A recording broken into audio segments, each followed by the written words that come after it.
Olá pessoal, com o fim da colheita dos grãos de verão, os olhos acabam se voltando para a safra de inverno, que tem o trigo como um dos principais protagonistas desta estação.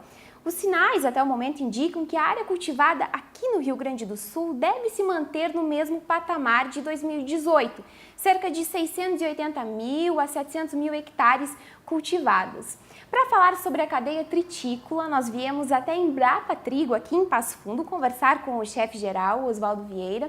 Oswaldo, muito obrigada por ter aceito o nosso convite. E eu começo te perguntando, a partir do contato que vocês têm com produtores rurais, com cooperativas, você acredita que essa área deve realmente se manter no mesmo patamar em 2019? Obrigado pela oportunidade de a gente estar podendo falar sobre algo que nós aqui da Embrapa Trigo trabalhamos o ano inteiro, a vida inteira, com mais de 40 anos. O que a gente tem percebido esse ano é que a área vai se manter, ela só não vai aumentar um pouquinho mais em função que o ano passado houve um decréscimo da produção de semente em função das condições climáticas que houveram. Então, com isso, não teve semente disponível para até ampliar um pouquinho mais a área.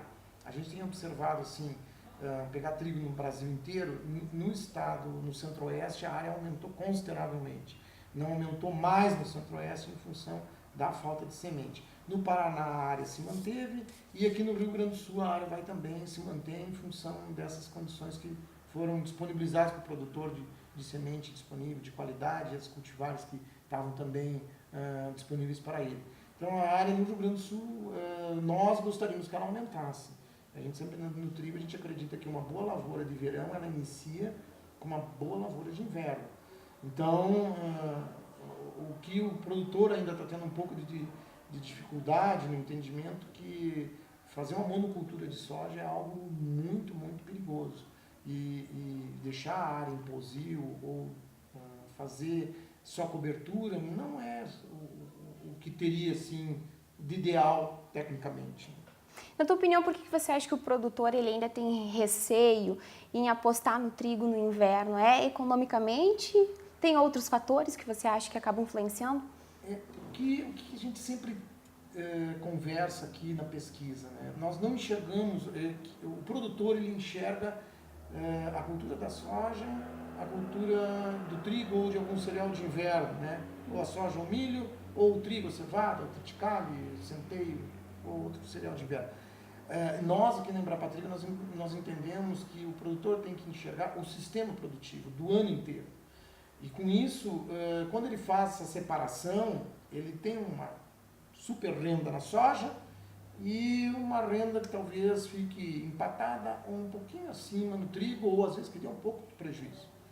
Eu ouvi de uma cooperativa esses tempos atrás, uns 2 meses atrás, que eles fazem a seguinte conta: se o trigo der em torno de 10% negativo, ainda é mais lucrativa a lavoura de soja do que não ter nada no inverno. Então, nós aqui enxergamos sempre o sistema de produção. E eu fico, assim, muito à vontade, porque nós temos lavoura, nós fizemos pesquisa, mas temos lavoura. E as nossas lavouras de trigo, elas são lavouras sempre muito bem rentáveis. Sempre dá renda para nós. Trigo nos dá muita renda. Se você falar com algumas pessoas aqui, eles dizem, não, eu ganho dinheiro com o trigo. E se o produtor olhar o sistema de produção, ele vai ver que onde teve trigo e depois soja, ele certamente vai ter uma lucratividade maior na cultura da soja. Tem um concurso nacional aí de soja, né, de quem mais produz soja, os maiores produtores, os maiores índices de produtividade, né, e tu observa que todos os líderes nesses concursos têm uma cultura de inverno, seja ela trigo ou seja ela cevada. Então, ou até aveia branca. A explicação é que o benefício que a cultura de inverno ela traz para o manejo de plantas daninhas, principalmente, mas o manejo do solo, essa cobertura e esse sistema radicular dessas culturas de inverno, elas vêm só beneficiar a cultura da soja. Então, quando o produtor ele enxerga as culturas de forma isolada, talvez não seja aquilo que ele imagina. Mas realmente, quando a gente enxerga o sistema produtivo, o sistema de produção, as culturas de inverno e verão, a rentabilidade da soja sempre é maior quando ela tem a namorada dela, ou o namorado, que é o trigo, né? O trigo, a soja, tem um namorado, é o trigo, né? Então, esse que a gente vê, essa união trigo-soja é o grande beneficiário. Isso também acaba influenciando na economia como um todo, né? Nos deixando um pouco menos dependente do exterior, do grão que vem do exterior. O Brasil hoje ainda é grande dependente do trigo que vem de fora, né, Oswaldo? Sem dúvida. O que a gente vê, assim, se nós pegar o ano de 1970 até 2010, a área no Brasil aumentou em 27%. E a produção de grãos aumentou mais de 213% nesses 40 anos. Então, vocês vejam, nós hoje temos condições, nós hoje abastecemos em alimentos para esse país, para esse mundo, né, mais de 1 bilhão de pessoas, enquanto nós temos uma população de 230 milhões de pessoas. Então, o Brasil hoje é um grande fornecedor de alimentos para o mundo. Chega a ser até engraçado, mas nós somos um dos maiores importadores de trigo. Mas no Rio Grande do Sul, até nós temos um trabalho em conjunto com a Federação das Cooperativas do Rio Grande do Sul, a FECOAGRO, onde que a gente, para dar liquidez para o trigo, o Rio Grande do Sul, o ano passado, exportou mais de 600 mil toneladas de trigo. Então, é uma coisa, a questão do trigo é algo muito engraçado, porque a gente é um grande importador, mas nós não deixamos de exportar também trigo. Então, os desafios para nós da pesquisa são todos. Agora estamos tentando ver uma situação que está acontecendo no Centro-Oeste, mas aqui a gente tem visto assim, a dinâmica da produção no Centro-Oeste vem crescendo, e aqui no Rio Grande do Sul a gente vê ainda como uma grande possibilidade do trigo crescer, até mesmo para ser, aqui no estado, ser um grande exportador de trigo, porque atende os requisitos que o mercado internacional quer. Perfeito. E com relação aos trabalhos hoje da Embrapa, o que nós temos de lançamentos em cultivares de trigo? O que a gente pode falar desses lançamentos, desse cenário para 2019? O que a gente sempre procura lançar no mercado? Que a indústria, na nossa visão, o grande determinador do mercado de cultivares é o consumidor.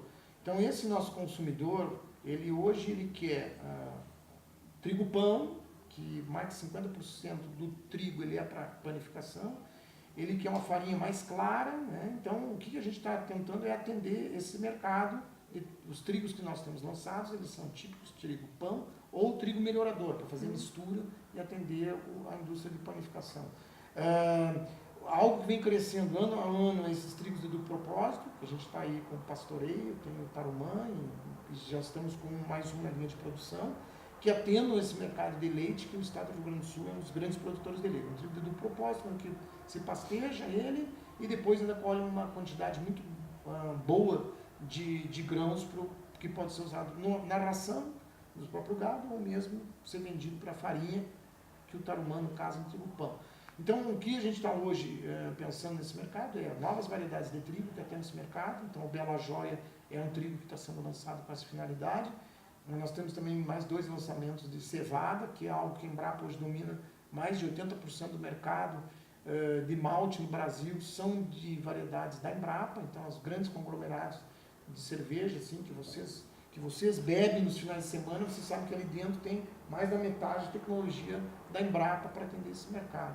Então, nós estamos lançando mais uma aveia preta também, para atender esse mercado de forrageiras para inverno.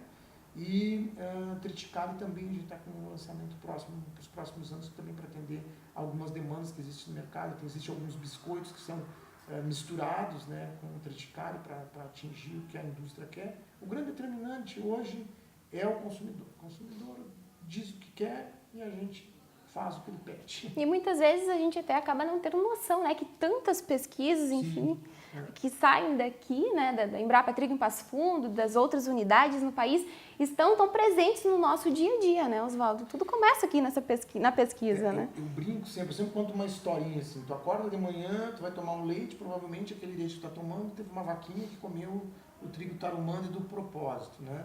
Tu vai comer um biscoito, esse biscoito tem o triticale que foi misturado com a farinha de trigo para fazer esse biscoito. Aí tu vai comer um bife que tem aveia preta que o boi comeu para fazer, transformou em carne. Tu vai comer uma massa que saiu também de uma variedade da Embrapa. Tu vai comer uma casquinha de sorvete que também é de uma variedade da Embrapa que foi usada naquele processo.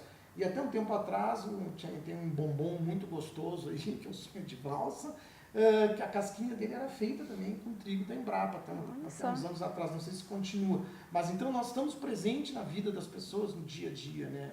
Nessa questão, principalmente dos carboidratos, né? Então a gente se faz presente. E ainda mais, a gente diz assim, quando tu vai lá fritar uma batatinha, a Embrapa também está presente, porque foi com óleo de canola, que também sai daqui do nosso trabalho de pesquisa.